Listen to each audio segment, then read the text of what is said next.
The National Park's secret file. Have you ever stood at the edge of a canyon, so vast and so ancient it seems to swallow the sky? Or walked through a forest of sequoias so tall they feel like the pillars of the world itself? You stand there humbled. You feel a sense of peace, of profound connection to something primordial, something pure. This is the gift of the National Park Service. A gift of preservation. A gift of wilderness. That is the story we are told. And for over a century we have believed it. We have hiked the trails, camped under the stars, and marveled at the geysers, all under the watchful eye of the friendly park ranger in the flat hat. We've trusted them. We've seen them as stewards of the land, guardians of natural beauty. But a story is just that, a collection of words, arranged to create a specific impression. The truth is rarely so clean. The truth is often buried, fragmented, and intentionally forgotten. It's hidden in dusty archives, in redacted files, and in the quiet, terrified testimonies of those who saw too much. For years, there have been whispers, rumors among seasoned rangers and search and rescue officers. Stories of strange disappearances that defy logic, of hikers who vanish from the middle of a trail, leaving everything behind, of sounds in the deep woods that don't belong to any known animal, of places where the compass spins wildly, where maps become useless, and the very landscape seems to shift when you're not looking. These were always dismissed, labeled as campfire stories, folklore, the unfortunate but statistically inevitable tragedies that occur when millions of people visit millions of acres of untamed land. Until now, what I have in front of me should not exist. It was never meant to see the light of day. It is a document that has been erased from official records, its authors discredited or silenced, its every copy hunted and destroyed. They almost succeeded, but a single copy survived, smuggled out by someone whose conscience outweighed their fear. It has no dramatic, official title. The cover is plain, bearing only a simple, typewritten label: Interagency Special Commission on Non-Standard Incidents in Federal Parklands, Final Report and Recommendations. File 001. Eyes Only. This is not a collection of ghost stories. This is a sober, methodical, and deeply disturbing internal investigation, detailing decades of events that the National Park Service, and by extension, the United States government, has gone to extraordinary lengths to conceal. This is their final report, leaked, and it contains the true history of the National Park Service. What you are about to hear is difficult. It will challenge everything you think you know about those beautiful, sprawling parks you love. It is a journey into the heart of a conspiracy not of men in smoke-filled rooms, but of something far, far older. So dim the lights, settle in, and listen. To understand the depth of a secret, you must first understand the purity of the dream it was born to protect. The year is 1919. The Great War is over. The world is breathing a collective sigh of relief, weary of trenches and death, and yearning for something wholesome, something permanent. In America, this yearning found a voice in the conservation movement, a movement that saw in the nation's vast, untouched landscapes not just resources to be exploited, but a soul to be preserved. At the heart of this movement was a man named Stephen Mather, a brilliant industrialist, a millionaire who had made his fortune in the borax industry. But his true passion was the wilderness. He was a visionary, an idealist who saw the Grand Canyons, the towering forests, and the explosive geysers of the American West as cathedrals built by nature itself. He lobbied tirelessly, spent his own fortune, and in 1916, he achieved his dream. President Woodrow Wilson signed the Organic Act, creating the National Park Service, and Mather became its first director. His public mission was a poetic one, enshrined in law: to conserve the scenery and the natural and historic objects and the wildlife therein, and to leave them unimpaired for the enjoyment of future generations. It was a promise of purity, promise of preservation, a promise Mather intended to keep with every fiber of his being. For 3 years, he worked to build his new agency. He hired rangers, designed uniforms, fought for funding, and promoted the parks as America's great public playgrounds. He believed he was building a legacy of light. He had no idea about the shadows that came with the territory. Our leaked report begins here not with a monster, but with a meeting. An entry dated October 27, 1919. The document is a transcript, meticulously typed on what is now yellowed, brittle paper. It details a summons. Director Mather was requested to attend a private meeting at the Department of the Interior building in Washington, D.C. The request did not come through normal channels. It was a hand-delivered note, bearing no official letterhead, asking him to come to a sub-basement archive room. Alone. Mather, a man of influence and importance, was understandably irritated by the clandestine nature of the summons. But the note was signed with a single cryptic initial that he recognized as belonging to a senior and much feared figure within the Interior's intelligence division. He went. The report describes the room. A cramped, windowless space smelling of old paper and dust motes dancing in the single beam of a bare light bulb. Waiting for him was a man the report identifies only as Mr. Blackwood. He is described not as a government bureaucrat, but as something older, more severe. A tall, gaunt man in a severe dark suit that seemed to absorb the light around him. He did not rise to greet Mather. He simply gestured to a single wooden chair placed opposite his desk. On the desk was a thick, leather-bound portfolio, tied shut with a black ribbon. The transcript begins with Mather's impatient query. "I'm a busy man, Blackwood. What is the meaning of this cloak and dagger nonsense?" Blackwood did not answer immediately. He slowly, deliberately, untied the ribbon on the portfolio. His voice, when he finally spoke, is described in the transcript's annotations as being exceedingly dry, devoid of emotion. "Mr. Mather," Blackwood began, "you have been given stewardship of over a dozen national parks and monuments. Commendable achievement. You see them as assets, as places of beauty. I am here today to provide you with a more complete perspective on your new acquisitions." He opened the portfolio. Inside were not maps or budget proposals. They were case files. Old, ragged case files from the Department of War, the U.S. Geological Survey, and territorial sheriff's offices, dating back 50 years. "Before these lands were parks," Blackwood said, sliding the first file across the desk. "They were simply territories, and in these territories people had a tendency to disappear. We have always accepted a certain level of loss in the wilderness. But these are different." The first file was labeled in RE, the Lyell Geological Survey Team. Yosemite Territory, 1898. It detailed the vanishing of a 5-man survey team. They were mapping the high country near Mount Lyell. The Army search party found their camp 2 weeks later. It was pristine.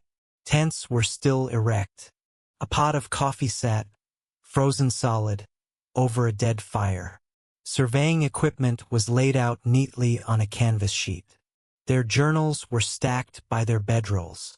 Everything was there, except the men. Mather likely would have dismissed this as a team getting lost in a sudden blizzard. But Blackwood pointed to the last entry in the lead surveyor's journal. The handwriting was shaky, erratic. It read, "Day 12. The measurements are wrong. Took the same elevation reading on the South Ridge 3 times today. It gave 3 different results. Harrison thinks the equipment is faulty. I think the mountain is breathing. At night we hear grinding. Not ice, not wind. It's the sound of stone shifting. The rocks are wrong. They moved. Blackwood let the words hang in the silent room. They were not lost in a storm, Mr. Mather. Their bodies were never found. Not a single scrap of clothing or equipment was ever located beyond that campsite. It is as if the ground they were standing on simply ceased to be there. Before Mather could respond, Blackwood pushed a second file forward. Subject: Silas Croft, Independent Trapper, Yellowstone Protectorate, 1903. Silas Croft was a legendary mountain man, a man who had lived in the Yellowstone Basin for 30 years and knew it better than any man alive. He was reported missing in late winter. He was found 7 weeks later by an Army patrol from Fort Yellowstone. He wasn't dead. He was huddled in a small geothermal cave, naked despite the freezing temperatures. His rifle lay unused beside him. He was emaciated, his beard matted with ice, and his hair, which had been jet black, was now stark snow white. He was completely unresponsive. He did not speak. He did not eat. The Army medic who examined him noted only one thing.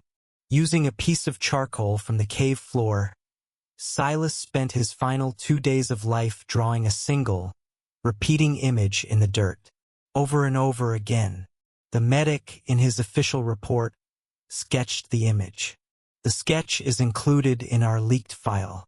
It is a simple drawing of a tall, impossibly narrow, rectangular door, standing alone in the snow. Silas Croft died on the 3rd day. The official cause of death was listed as starvation and exposure. The medic, in an unofficial, handwritten addendum to his report, wrote a different cause. His organs failed. It is my assessment that the subject died of a state of absolute, sustained terror. Mather, an unshakable optimist, would have been searching for a rational explanation. But Blackwood was relentless. He produced a third file, this one from the territory that would become Sequoia National Park. It didn't involve a disappearance. It involved a phenomenon. The file was a collection of letters and reports from the late 1880s concerning what the local Miwok people and a handful of terrified lumbermen called the Whispering Sickness. Men working on the fringes of the giant forest would begin to complain of hearing things. Faint whispers that seemed to come not from the wind, but from the wood of the great sequoia trees themselves. They described it as a soft, sibilant chorus of voices, speaking in a language that was not human. Most men fled the area, but a few stayed. The reports detail how these men would become withdrawn, paranoid, and would be seen talking to the trees. The final report in the file is from a sheriff, who found one such lumberman dead at the base of the General Sherman tree. He had carved symbols all over his own body with a skinning knife, and he had filled his own ears with packed mud and pine sap, a desperate, final attempt to make the whispering stop. Blackwood finally closed the portfolio. The room was heavy with the implications of what had been shared. "These are but 3 examples, Mr. Mather," Blackwood said, his voice dropping to an almost conspiratorial whisper. "The archives are filled with them. Patterns of high strangeness that cluster in specific geographical locations. And these locations, through your noble efforts, are the very ones you have just enshrined as national parks." He leaned forward, his eyes dark and intense. "We have been operating under a false assumption for 50 years. We believed these were isolated incidents. They are not. They are characteristics of the land itself. You have, with the best of intentions, drawn a series of lines on a map. You believe you have created sanctuaries for the American people to enjoy nature." He paused, letting the full weight of his next words fall upon the idealistic director. "You are mistaken. You have not created sanctuaries. You have drawn the boundaries of cages. We are not preserving these lands from humanity. We are preserving humanity from what resides within these lands. Your public mission is a beautiful lie, Mr. Mather. A necessary one. Your true mission, the one that begins today, is to become the keeper of these very large, very beautiful, and very ancient cages. Because some of the cages have faulty locks, and things occasionally get out, or more accurately, people occasionally get in. The transcript notes a long silence. It records the sound of Stephen Mather breathing, slow and heavy. The idealist, the visionary, was being confronted with a truth so monstrous it threatened to shatter the very foundation of his life's work. His dream of a pure, pristine wilderness was being replaced by the image of a beautiful prison, holding back horrors he could not imagine. His response, when it finally came, was not one of disbelief, but of weary, horrified acceptance. "What," Mather asked, his voice barely a whisper, "is required of me?" And so it was born. In that dusty, forgotten room, the true National Park Service was conceived. The report states that on that day, funding was allocated from a black budget within the Department of the Interior to create a new, clandestine division. It would have no official name, no public roster. Internally, they would be known as the Special Services Division, or SSD. Their recruits would not be the smiling, public-facing Rangers Mather was hiring. They would be drawn from the quietest corners of the nation. Former Army scouts who knew how to track things that left no trail. Stoic lawmen who had seen too much in the territories. And, according to the report, they were instructed to quietly seek out and hire certain Native Americans, not for their tracking skills, but for their ancestral knowledge, the stories and warnings that had been passed down for generations about why certain valleys were to be shunned, and why one never answered a voice that sounded like your friend, calling from the deep woods. Their directive was simple and brutal. When a person vanished under what they would come to classify as non-standard circumstances, the public search and rescue would perform its duty for the newspapers and the grieving families. But the SSD would be there, a shadow team moving behind them. They were not looking for the missing person.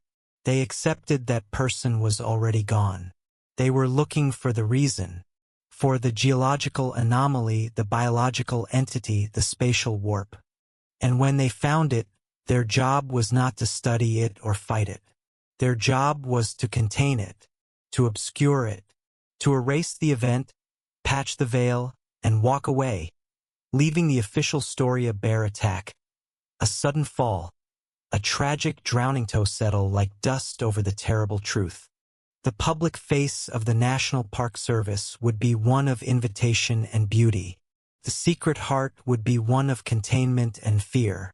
Mather walked out of that room a changed man. There is a place in southern Utah where the world feels unfinished. A vast, silent kingdom of stone that stretches for nearly 2 million acres. It is a landscape of profound, ancient power. We call it the Grand Staircase Escalante National Monument. It is a geologist's dream, a series of colossal steps carved from millennia of wind and water, exposing 200 million years of the Earth's history in layers of sandstone, siltstone, and shale. Its beauty is stark, unforgiving, and absolute. Today, it is a protected monument. The official history of this land remembers the story of the Harrison family as a cautionary tale. A simple tragedy. John and Eleanor Harrison, along with their 2 young children, 10-year-old Michael and 8-year-old Sarah, had tried to make a life there. They were not tourists looking for adventure. They were homesteaders, tough and resilient people. Their small ranch a tiny island of human endeavor in an ocean of rock. The story you can find in the yellowed archives of the Kane County Chronicle from that year is brief. It reports that the family was caught in a sudden, violent flash flood while traveling in their wagon. The wreckage of the wagon was found weeks later, overturned and splintered in a dry riverbed, or wash. A summer thunderstorm had been reported in the region. The conclusion was swift and logical. A tragic but entirely understandable accident. The wilderness had claimed them. Case closed. But case file 004 of the leaked report opens with that newspaper clipping, and underneath it, written in red ink, is a single, chilling annotation. Misdirection. See Sheriff's Correspondence. Attachment B. The file reveals that the Special Services Division, the SSD, was not alerted by a missing persons report. Their involvement began with a panicked, handwritten letter from the local sheriff, a man named Frank Brody, to a discreet contact he maintained within the Department of the Interior, a contact provided for situations that went beyond ordinary crime. Sheriff Brody was a man of the desert, a man who had seen death by heat, by thirst, by flood, and by violence. Nothing shocked him, but the Harrison Ranch had not shocked him. It had terrified him. His letter is transcribed in full. It reads, "Sir, I am writing to you regarding the Harrison place off the Paria River. They've been gone a week. I rode out there this morning. It's not right. The house is quiet. Too quiet. Dinner for 4 is still on the table. The food's just dried out. Chickens are in the coop, starving. The milk cow is bawling its head off. There's no sign of a struggle. No robbery. No tracks of horses or vehicles leaving the property. It's like they stood up from the dinner table and simply evaporated. But that's not what's got me spooked. It's the ground. The whole damned ranch, the yard, the path to the well, everything just covered in a layer of fine, red dust. It's maybe a 1/4 inch thick, uniform, like someone sifted it over the entire property.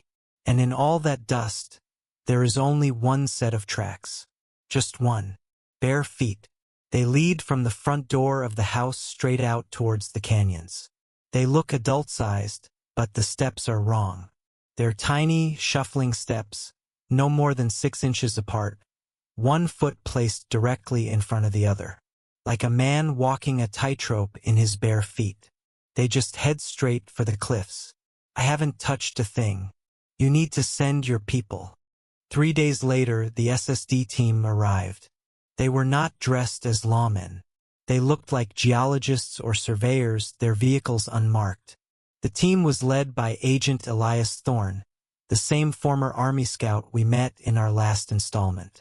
A man who had seen the unexplainable before and had learned not to flinch from it. His field notes, typed up after the fact, form the cold, methodical heart of this case file. Thorne's first entry describes the scene just as Sheriff Brody had.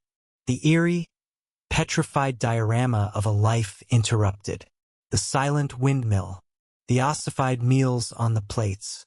He noted that the layer of red dust was unlike the surrounding soil. It was finer, almost like pulverized brick, and contained no moisture. It seemed sterile, dead. His focus, like the sheriff's, quickly fell upon the tracks. He knelt, his notes detailing the profound strangeness of them. "The impressions are perfect," he writes. "Too perfect. The dust is soft, yet the prints show no sign of displacement at the edges, as a normal footstep would create. They do not appear to have been made by pressure from above.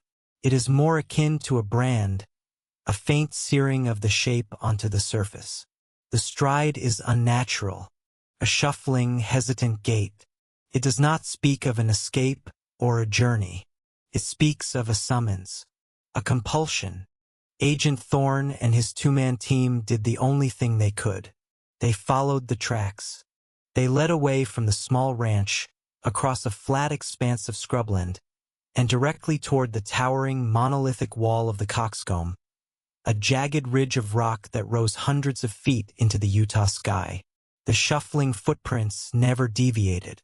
They went on in a dead straight line, over rock and sand, always maintaining their strange, uniform character. And then, at the base of a sheer, vertical wall of Navajo sandstone, a smooth, impossible cliff face with no handholds, no cracks, no possible way to climb, the tracks simply stopped. Thorne's notes become stark. Trackway terminates at cliff base. Position 37 degrees 14 minutes north, 111 degrees 49 minutes west. No scuff marks, no sign of climbing, no indication of a turn, no body. The subject did not arrive at the wall and stop. The tracks indicate the subject walked into the wall. This is a physical impossibility. For 2 days, the team scoured the area. They searched for caves, for crevices, for any logical explanation. They found nothing. The sheer rock face was as solid and impassive as it had been for 1,000,000 years. The case was a dead end, an event that defied all physical law. The team was preparing to pack up, to create a plausible report that supported the sheriff's eventual flash flood theory. It was on the third morning that the impossibility became a horror. The sun was rising, casting long shadows and hitting the canyon walls at a sharp, oblique angle. One of the younger agents, a man named Peters, was taking a final survey of the cliff face when he called out. His voice was strained, confused. He was pointing at the exact spot where the footprints had ended. Thorne and the other agent rushed over. First, they saw nothing, just the flat, orange-red sandstone. "Look," Peters insisted. "Keep looking. As the light changes." And then Thorne saw it. It wasn't an object.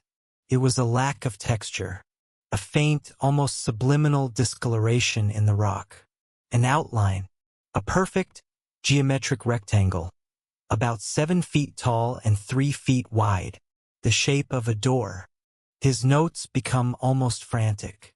A cognitive blind spot. It is not visible when looked at directly, only through peripheral vision or when the light is at a precise, fleeting angle. It is not carved. It is not constructed. There are no seams, no hinges, no handle. It is as if a photograph of a door has been bled into the very substance of the stone. A ghost of geometry. The 3 men stood there, frozen, staring at the impossible outline. The air grew cold, and that is when the sound began. It was not loud. It was soft, subtle, and it came from directly in front of them. It came from inside the solid rock. It was a soft, rhythmic, whispery sound. Shhhh. Shhhh. Shhhh. It was the sound of fabric brushing against fabric. It was the sound of bare feet, shuffling slowly across a dusty floor. In a flash of dawning, sickening horror, Thorne understood. He was hearing the creator of the tracks. The sound was not an echo of the past. It was happening right now, inches away from them, on the other side of a barrier that was not supposed to be there. He drew his weapon. His agents did the same. But what could they shoot at? A rock wall? A sound? A concept? Thorne's training had prepared him for hostiles, for creatures, for tangible threats. This was none of those. This was a fundamental violation of the world itself. In his final summary report on Case File 004, Elias Thorne's clinical tone breaks, replaced by a sense of profound and terrible awe. We are not dealing with a disappearance. The Harrison family was not lost, nor were they taken in a conventional sense. The evidence at the ranch and the auditory phenomena at the cliff face suggest a process of relocation. An orderly, if incomprehensible, extraction. The term I must use, for lack of a better one, is that they were collected. Collected by what and for what purpose is unknown. The door represents a localized failure in baseline reality. It is not hostile. It is simply there. A place where the rules are different. Recommendation: all access to this canyon is to be permanently restricted. The official narrative of a flash flood is to be reinforced. We will plant the wreckage of the Harrison wagon 6 miles downstream. The area is to be designated as geologically unstable and prone to rockfalls. We are not sealing a crime scene. We are drawing a quarantine line around a piece of impossible geography. This case became the blueprint, the first time the SSD realized their true purpose. They were not detectives solving a mystery. They were custodians of reality.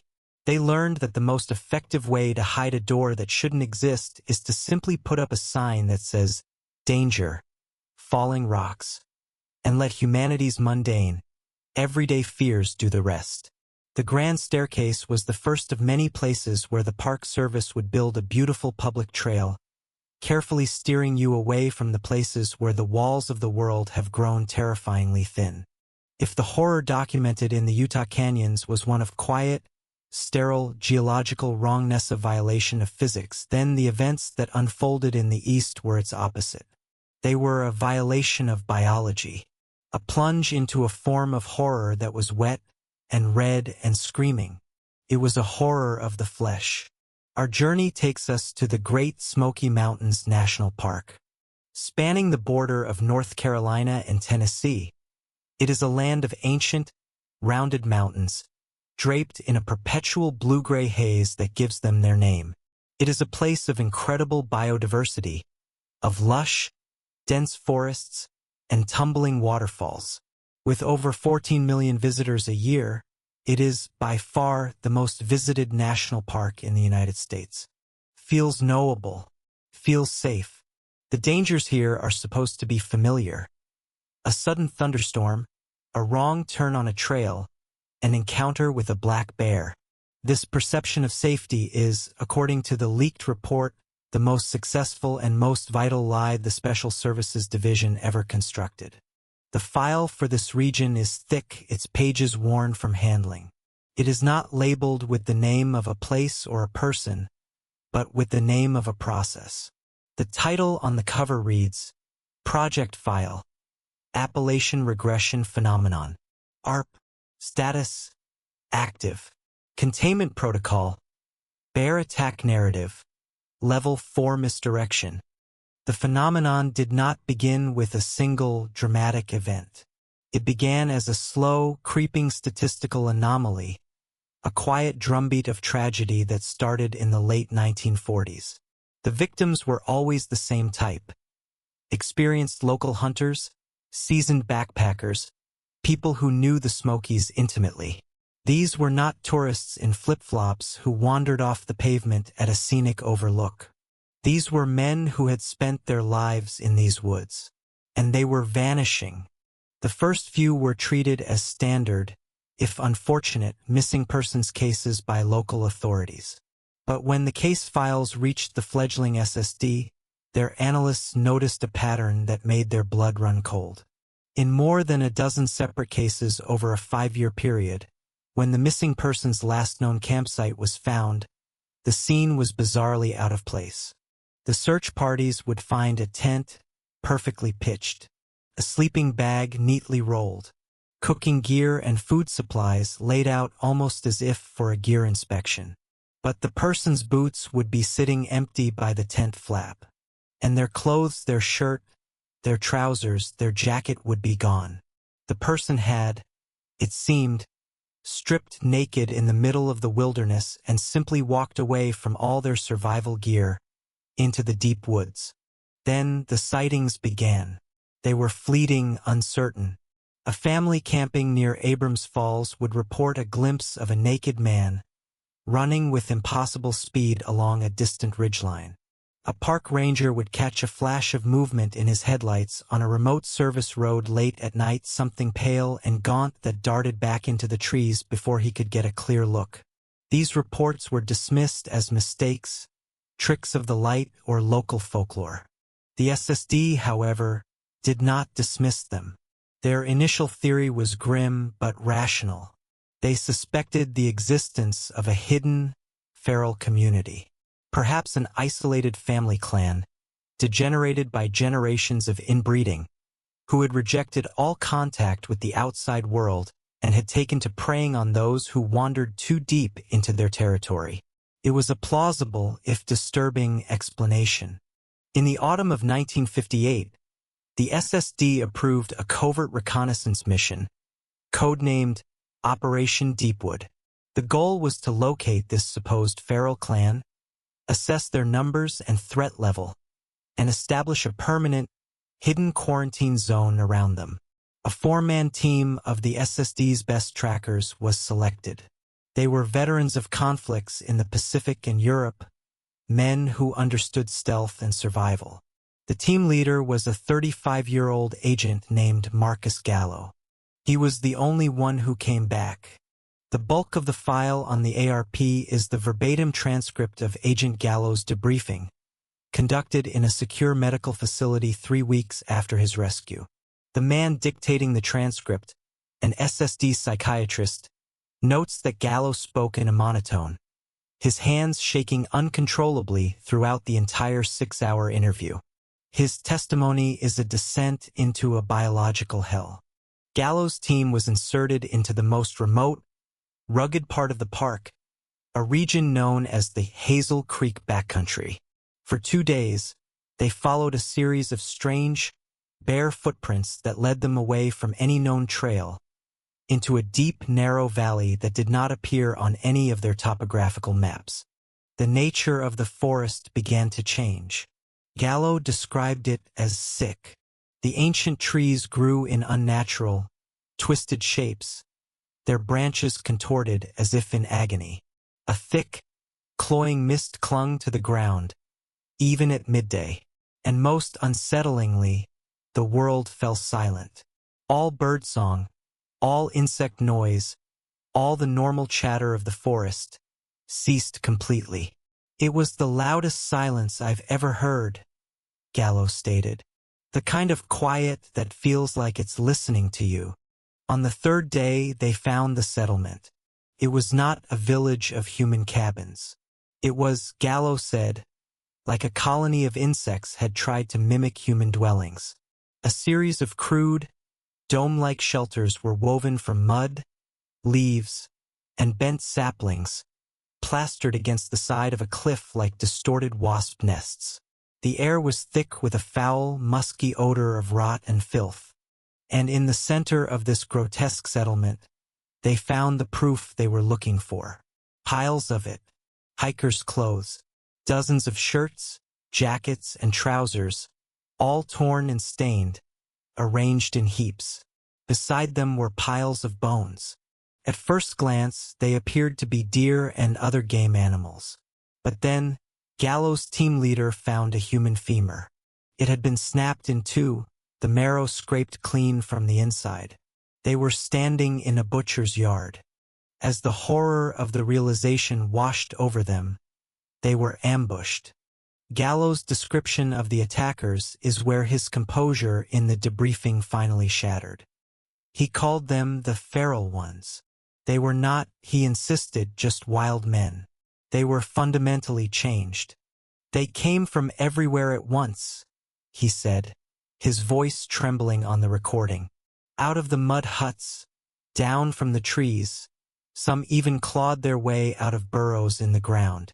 They were human, but only in shape. Their skin was corpse-pale, stretched tight over their bones. Their limbs were too long, and they moved in a way that wasn't right. It was jerky like a stop-motion film, a scuttling, insect-like gait.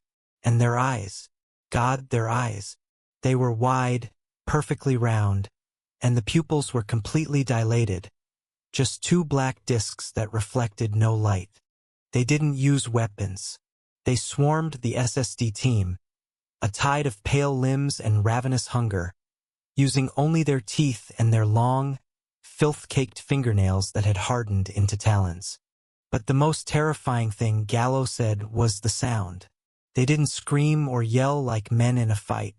They communicated with one another in a rapid series of clicks, whistles, and high-pitched chittering sounds. It was a language, he was certain of it, but it was utterly alien. It wasn't a sound you just hear with your ears, he stammered. It gets inside your head. It felt like it was scraping the inside of my skull. The fight was over in seconds. Gallo's team was overwhelmed, torn apart by the silent, clicking swarm. Gallo himself only survived by blind luck. One of the feral ones lunged at him, and he stumbled backwards, falling down a steep, muddy embankment and into a fast-moving creek.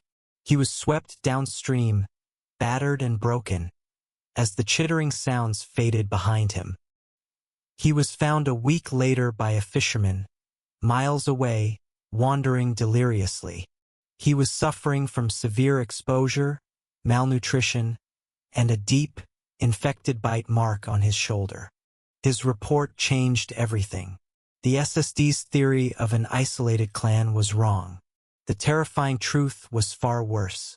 The medical team that treated Gallo noted that the infection from the bite was unlike any known bacterial agent. It was aggressive, and it seemed to be targeting his neurological system. They managed to halt it with massive doses of experimental antibiotics, but it led the SSD to a new, unthinkable conclusion. The Appalachian regression phenomenon was not about people being hunted by these things. It was about people becoming these things. Their final hypothesis, outlined in the last pages of the file, proposes that a dormant, extremophilic virus or prion exists in the soil and water of these few, isolated valleys. When ingested by a human, this agent does not kill its host. It rewrites it. It triggers a horrifyingly rapid de-evolution, stripping away higher brain function, language, and everything we call humanity, leaving only a predatory, territorial, hive-minded animal in a human shell. The victims stripped off their clothes because their skin became hypersensitive. They abandoned their gear because the concept of tools became alien to them. They were not being murdered. They were being harvested, converted. The implications were catastrophic. If this ever became public knowledge, the most popular park in America would be the subject of a global panic. So, the SSD enacted its most elaborate deception. They began to aggressively, systematically create and promote the narrative of the dangerous problem bear. They leaked stories to the press about unusually aggressive black bears. They funded studies on bear-human conflict. They posted signs with bold red letters at every trailhead, warning of bear activity. They made the black bear the official boogeyman of the Great Smoky Mountains. It was a perfect cover, a tangible, understandable threat to mask an intangible, unthinkable one. Every time someone disappeared in the deep backcountry from that point on, it was officially and unequivocally a bear attack. The public accepted it. They learned to fear the bear, and in doing so, they learned to stay out of the deepest parts of the woods. They learned to stay away from the hunting grounds of the feral ones. The report concludes that Operation Deepwood was a failure in execution, but a success in intelligence. It confirmed the nature of the threat. The containment protocol remains active to this day. The rangers of the Great Smoky Mountains aren't just protecting you from bears. They are maintaining a fragile, psychological fence around a biological nightmare, hoping the clicking, chittering things in the silent valleys never, ever run out of those who wander too far from the trail. Yellowstone. The name itself is iconic. It is the primordial heart of the American wilderness, the crown jewel and the genesis of the entire national park system.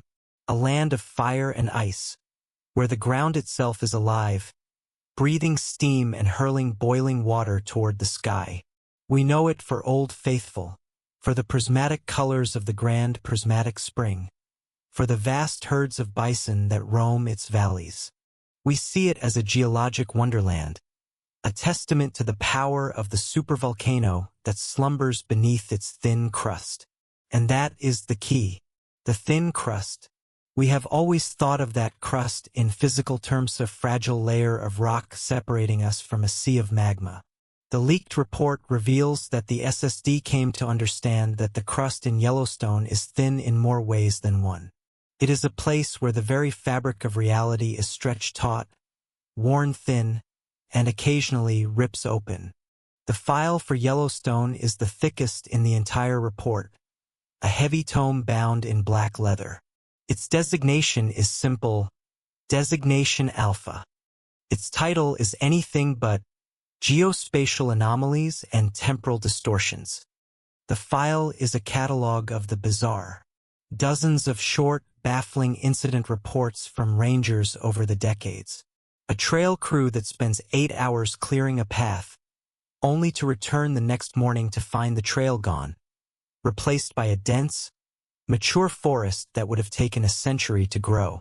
A research team that tags an entire herd of 200 bison in the Lamar Valley, watches them walk behind a small hill, and never sees them again. An aerial search reveals no trace of the herd anywhere in the park, as if 200 tons of life simply vanished into thin air. Hot springs that appear in the middle of a meadow, boil for an hour, and then disappear, leaving behind nothing but cold, undisturbed grass. These were classified as minor incursions, baffling but small in scale. But the core of the file, the case that defined the SSD's understanding of designation alpha, is Case File 089, the loss of Ranger David Eckhart, July 19, 1967. David Eckhart was not a man who got lost. He was a Yellowstone man, born and raised in its shadow. A 15-year veteran of the Park Service, he was a senior ranger who could navigate the backcountry by the stars, the lichen on the trees, and the feel of the ground beneath his boots. His disappearance was not a matter of incompetence. It was a matter of impossibility. On a warm, clear summer afternoon, Eckhart radioed in to the Central Dispatch. His voice was calm, routine. He stated he was at the Lone Star Geyser trailhead and was heading into the woods on foot to investigate a credible report from a hiker about an injured elk cow a few miles up the trail. Should be back before sundown, he signed off. It was the last transmission anyone ever received from him. When he didn't check in that evening, the search began. It was massive. They found his Park Service truck, locked and secure at the trailhead. They found his boot prints leading off the established trail, exactly where he said he was going. The tracks were clear, easy to follow for 2 miles through the pine forest. And then, in the middle of a small, unremarkable meadow, they stopped. Not shuffled, not scuffed, not indicative of a struggle with man or beast. The prints of his heavy ranger boots simply ceased to exist in the middle of the soft ground. One moment he was there, walking with a steady gait, and the next he was gone. Searchers on foot and in the air scoured every inch of the surrounding 30 square miles for weeks. They found nothing. No body, no uniform, no equipment. The official conclusion was a tragic but unsolved disappearance, likely the result of a sudden, unwitnessed medical event or an animal attack that left no trace. The SSD, of course, knew better. Their investigation, led by a now graying but still formidable Elias Thorne, began not at the meadow, but at Eckhart's home. With his widow's permission, they retrieved his personal logbook, a small, leather-bound journal he kept for his private thoughts, separate from his official ranger logs. It was there they found the truth. His last few entries were not about his daily duties. They were about a growing obsession with a specific small patch of forest off the Lone Star Trail, an area the other rangers had jokingly nicknamed the Whispering Woods, because the wind moving through the dense lodgepole pines there often created strange, sighing acoustics. Eckhart didn't think it was the wind. He wrote, June 30th, "The sound in the woods is back. It's not wind. Wind doesn't have a rhythm. It doesn't have a cadence. It almost sounds like voices, but in a language I can't understand. Too high, too fast." July 12th. I've pinpointed the source. It's a tree, an old lodgepole pine, but it's a gnarled titan, 3 times the girth of any other tree in the area, a living anomaly that dwarfs its brethren. The sound, the whispering, seems to emanate directly from its trunk. Up close, it's not a whisper. It's a hum, a low-frequency vibration you feel more in your teeth and bones than you hear with your ears. His final entry, written the night before he disappeared, was chilling. July 18th. The hum is stronger today. Walked out there this afternoon and my compass spun like a top within 100 feet of the tree. My radio was just static. Something is wrong with the space around that tree. Feels bent. I'm going back tomorrow. I'm going to take a core sample. I have to know what's inside that tree. Thorne and his SSD team used Eckhart's notes as a map. They found the Whispering Woods easily. And just as Eckhart had described, the forest changed. The air grew still and heavy. Thorne noted in his own field log that his agents' voices sounded flat, without echo. And then they saw the tree. It stood in a small clearing, a monster of wood and bark, ancient and misshapen. And it hummed, a deep, resonant thrum that seemed to make the very air vibrate. Thorne's compass became useless. His radio emitted only a hash of white noise. But it was his watch that revealed the true nature of the anomaly. He noted the time they entered the woods, 14:30. They reached the tree no more than 30 minutes later. But when he looked at his watch, it read 14:35.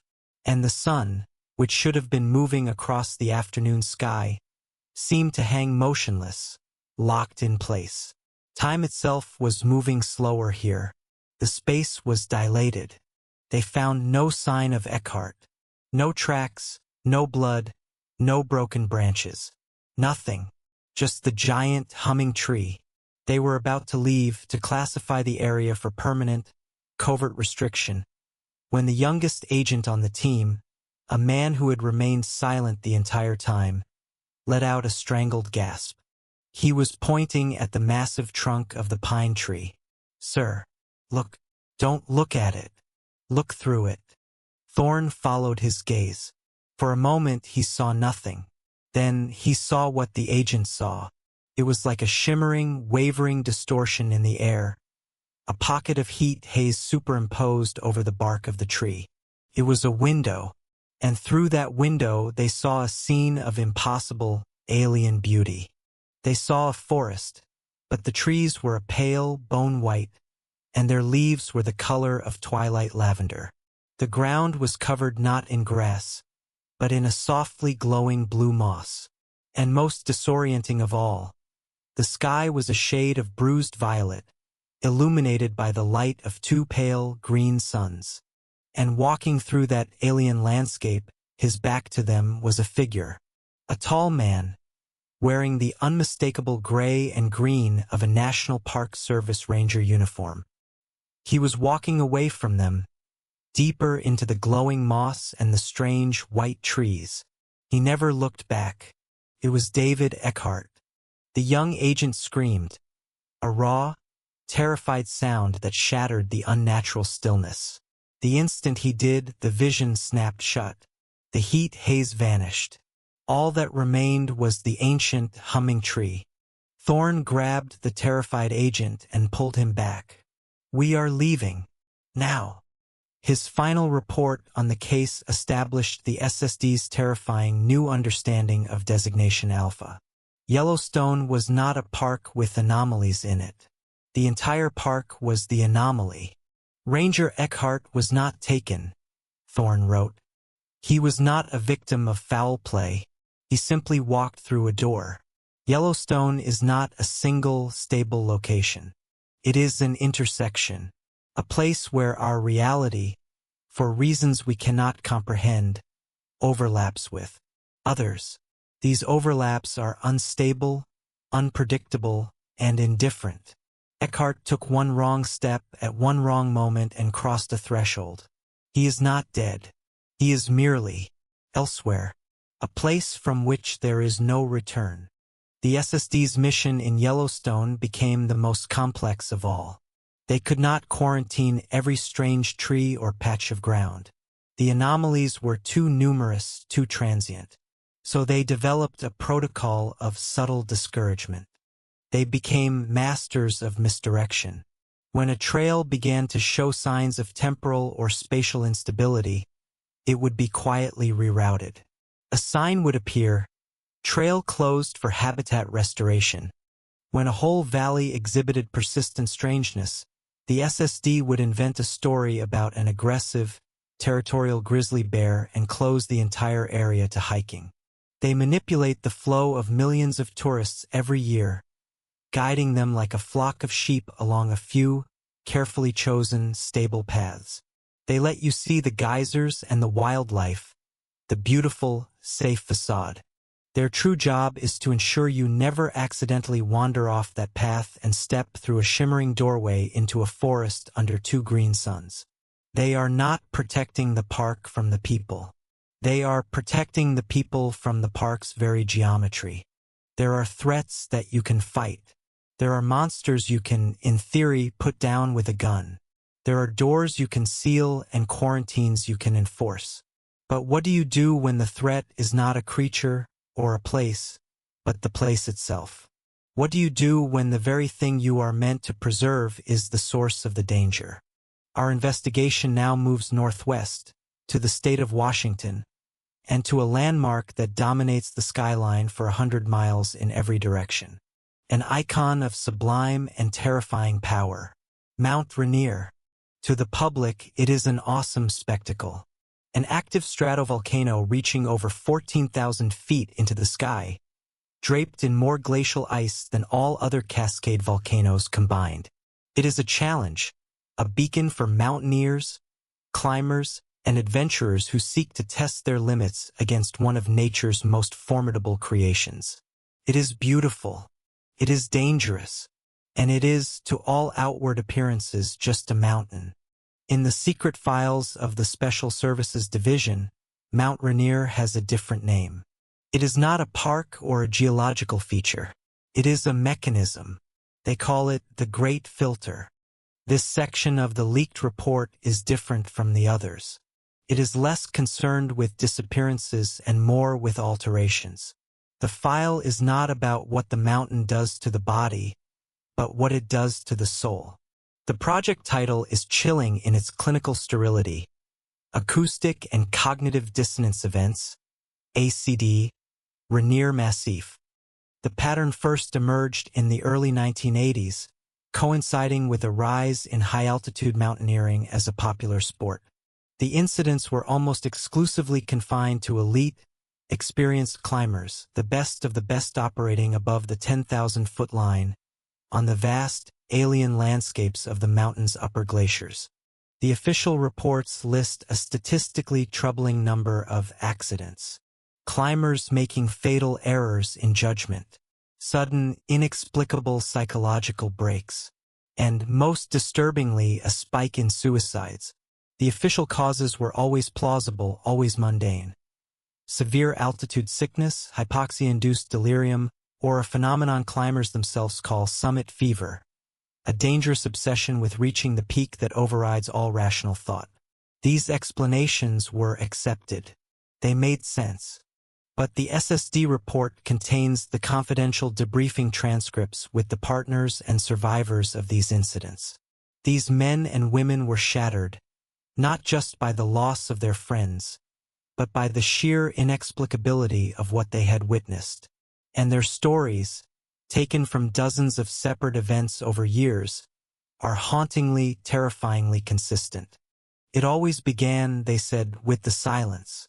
Imagine you are on a glacier, a place of immense, ever-present sound, the grinding groan of 1 billion tons of ice shifting beneath you, the sharp crack of a new crevasse opening, the relentless, scouring howl of the wind.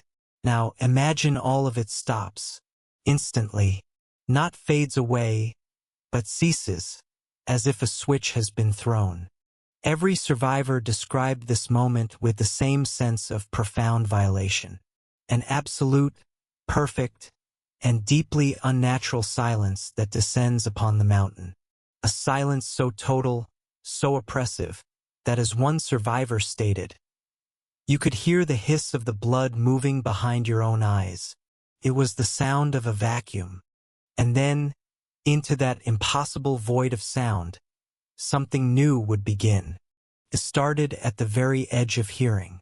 A low, resonant hum. It was described differently by various witnesses, but the core elements never changed. It was not a mechanical sound. It was organic, melodic, and impossibly vast. One climber, a musician, compared it to the sound of a single cello string the size of a bridge being plucked an octave below human hearing. Another described it as a choir, a billion voices humming a single, perfect note. This sound, the survivors reported, did something to the human mind. It seemed to bypass the ears entirely and manifest directly inside the skull. It wasn't just heard, it was felt. A vibration in the bones, in the fluid of the eyes, in the very synapses of the brain. And it induced a state of simultaneous ecstasy and absolute terror. It was, they said, a feeling of pure, unadulterated truth. The sound seemed to carry information. It imparted a sudden, terrifyingly clear understanding of their own insignificance.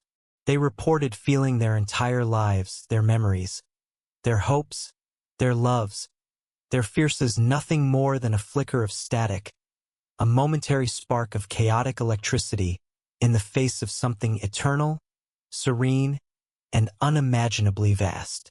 It was the feeling of a single bacterium becoming, for one horrifying second, aware of the consciousness of the entire planet.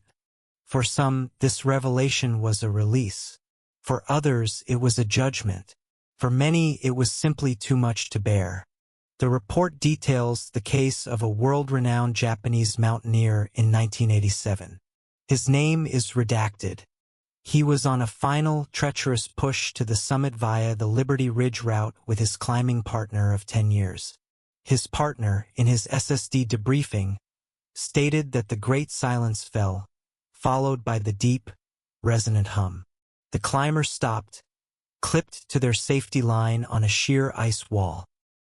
He turned to his partner, his face serene, with tears streaming from his eyes and freezing instantly on his cheeks. He looked at the vast, empty sky, at the curve of the earth visible on the horizon, and he spoke. His final words were not a scream of terror, but a whisper of awe. He said, in perfect English, "It's so beautiful. I don't want to interrupt it."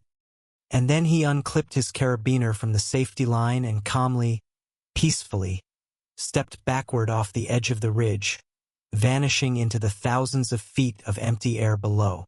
The ultimate conclusion of the SSD's investigation into the Rainier ACDE is the most fantastic and terrifying hypothesis in the entire leaked report. Their leading theory, supported by anomalous seismic and infrasound readings, is not geological. It is biological. They believe the mountain itself is a single living organism, a dormant, continent-sized, silica-based life form whose consciousness operates on a timescale of millennia, not seconds. They believe its thoughts are the grinding of the glaciers, and its dreams are the seismic tremors deep within its core. It is not hostile. It is not even aware of the fleeting, warm-blooded microbes scurrying across its skin. It is simply there. The hum, they theorize, is the sound of its slumbering consciousness, the sound of it dreaming alien dreams of rock and pressure and deep time. And when a fragile, chaotic, self-aware human mind gets too cozy in the thin air, in the profound silence, where there are no other distractions, it can sometimes hear that dream. It is overwhelmed by a signal of such purity and magnitude that the human psyche, with all its anxieties and ego, simply shatters. It is filtered out. The SSD's containment protocol at Mount Rainier is one of tragic, quiet resignation. They cannot fight a dreaming mountain. They cannot stop the song. All they can do is continue the cover-up. The report shows they work closely with local coroners to ensure official causes of death are always attributed to known, accepted high-altitude dangers. They discreetly fund scientific studies that reinforce the physiological risks of hypoxia, providing a solid scientific foundation for the lie. They maintain the illusion that the dangers of Mount Rainier are physical, because the existential truth is simply too devastating. They know that the best and bravest among us will always be drawn to that peak, to push their limits. And they know that a certain percentage of them will get too close. They will hear the silence, and then they will hear the song. And they will be calmly and quietly filtered from existence. The great filter needs no walls, no guards, no deceptions on the ground. Its containment protocol is the sound of creation itself, and it is a sound the human mind was never meant to hear. The leaked report is thousands of pages long, a chilling encyclopedia of the impossible. We have only explored a handful of its most detailed case files, the cornerstone events that shaped the secret history of the National Park Service. But between these major cases, the pages are filled with hundreds of other fragments, single threads in a vast and terrifying tapestry of cosmic horror. There are recurring reports of staircases, perfectly constructed staircases made of wood or stone, appearing deep in the wilderness of dozens of national forests, miles from any trail or ruin. They lead nowhere. They simply stand, clean and immaculate, rising into the empty air before stopping abruptly. Rangers who have tried to climb them have vanished mid-step. There is a whole subsection dedicated to what the SSD calls temporal echoes. Reports of rangers seeing ghostly figures in old-fashioned clothing, sometimes entire wagon trains, moving silently through the landscape, replaying a moment from the past before fading away. There is a deeply disturbing statistical analysis of disappearances across multiple parks, revealing a pattern the SSD could never crack. A significant number of people vanished on precisely the 411th day since they first entered a park's boundaries, a numerological constant that held some unknown, terrible significance. Each incident, from the great to the small, adds another layer of dread. But it is the final chapter of the report that provides the context for it all. This chapter is not a field report. It is not an analysis of a single event. It is the final summative statement of the Special Services Division, written in 1992. The author is not identified by name, only by the title they held. A title that speaks volumes about the burden they carried. The chapter is signed simply, "The Caretaker." The caretaker's words are not those of a government bureaucrat. They are the words of a high priest of a terrible religion, a man who has stared into the abyss for so long that he has come to understand its nature. His conclusion does not offer hope or a plan for victory. It offers only a recalibration of despair, a final, horrifying truth. He begins by stating that the entire century-long mission of the SSD was based on a fundamental error in perspective. He writes, and I am quoting directly from the report's final summary page, "For 100 years, our public mission has been to preserve these lands for the people. For 100 years, our private mission has been to contain the phenomena within these lands to protect the people. Both missions, noble in their intent, were born from a foundational, arrogant, and catastrophically wrong assumption. We believed we were the wardens. We believed we were the keepers of a dangerous prison. We were wrong. We have never been the wardens. We are the inmates." The caretaker continues, laying out the terrifying philosophical shift that became the SSD's ultimate secret. The phenomena documented in this report, the spatial warps of Yellowstone, the biological regression in the Smokies, the geological consciousness of Rainier, the things that walk in the dark and the doorways that swallow the unwary are not aberrations. They are not invaders in our world. They are the natural baseline state of the planet Earth. They are the rules and we are the exception. It is our world, our stable geography, our linear time, our predictable physics, our fragile, singular consciousness that is the true anomaly. Our reality is a thin, fragile bubble of normality, a delicate ecosystem of agreed-upon laws that has, through some cosmic fluke, formed on the surface of a planet that is, by its very nature, alien, hostile, and utterly indifferent to our existence. This is the ultimate mind-shattering revelation of the report. The final, terrible punchline. The national parks, the caretaker writes, are not the cages where the monsters are kept. The parks are the last remaining holes in the cage that contains us. They are windows, unpatched sections of the veil, places where the true, primordial, chaotic nature of the world is allowed to peek through the thin artifice of our reality. We have not been containing these phenomena. They have been, by sheer geographic chance, contained within the borders we drew. Our true mission has never been to keep them in. It has been to keep us from looking out. The weight of this realization reframes every action the SSD ever took. Every covered-up disappearance, every misdirection, every story of a bear attack or a dangerous cliff. They were not just hiding individual monsters. They were patching the bubble. They were desperately trying to maintain the beautiful, peaceful lie of our stable world, because the truth is too much for the human mind to bear. The final recommendation of the report is not to fight, not to study, not to seek understanding. It is a recommendation of absolute humility and fear. Our mission, going forward, the final paragraph reads, must be one of quiet, perpetual maintenance. We are not soldiers in a war. We are gardeners in a haunted landscape, constantly pulling up the weeds of unreality. We must continue the deception. We must reinforce the mundane. We must maintain the beautiful lie of the National Park Service, because it is a lie that holds our fragile world together. We must treat our reality as a patient in critical condition, and these parks as wounds that must never be allowed to fester.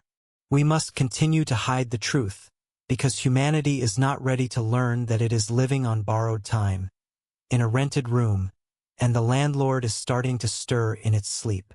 The report ends there. There is no addendum, no further notes, just the stark, silent finality of that last sentence, hanging in the void. A century of secrets, culminating in the horrifying knowledge that we are the anomaly, and the wilderness is just waiting to reclaim what was always its. This is the true history of the National Park Service, as told by those who lived it in the shadows. It changes everything. It reframes every campfire story, every tale of a person who went for a walk and never came back.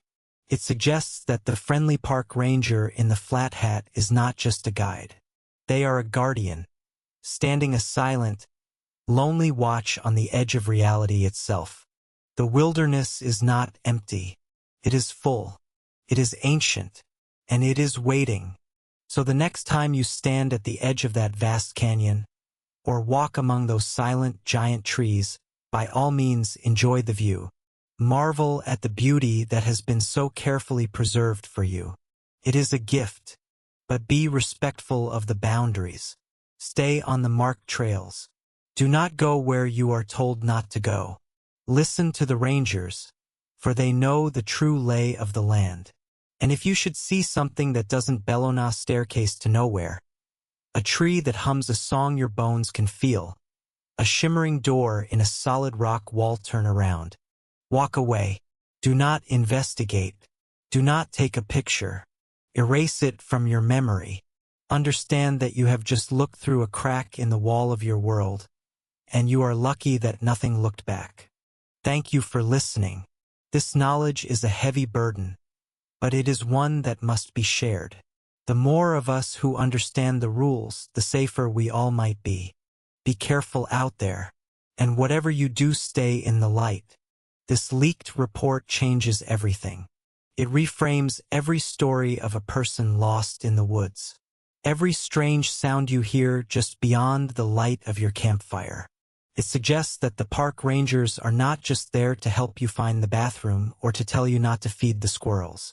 They are there as the silent, stoic guards on the wall of reality, hoping you never, ever see what's on the other side. The wilderness is not empty. It is full. It is ancient. And it does not care about us. So the next time you visit a national park, by all means enjoy the view. Marvel at the beauty, but be respectful. Stay on the marked trails. Do not go where you are told not to go. Trust the rangers. And if you see something that shouldn't be there, a staircase that leads to nowhere, a tree that hums, a doorway in a solid rock wall, turn around. Walk away. Do not investigate. Do not take a picture. Forget you ever saw it. Because they are trying to protect the park. But what they are really trying to protect is you. And they can't be everywhere at once. Thank you for listening. If you believe this information needs to be shared, let others know. The more people who understand the truth, the safer we all might be. Be careful out there. And whatever you do, stay in the light.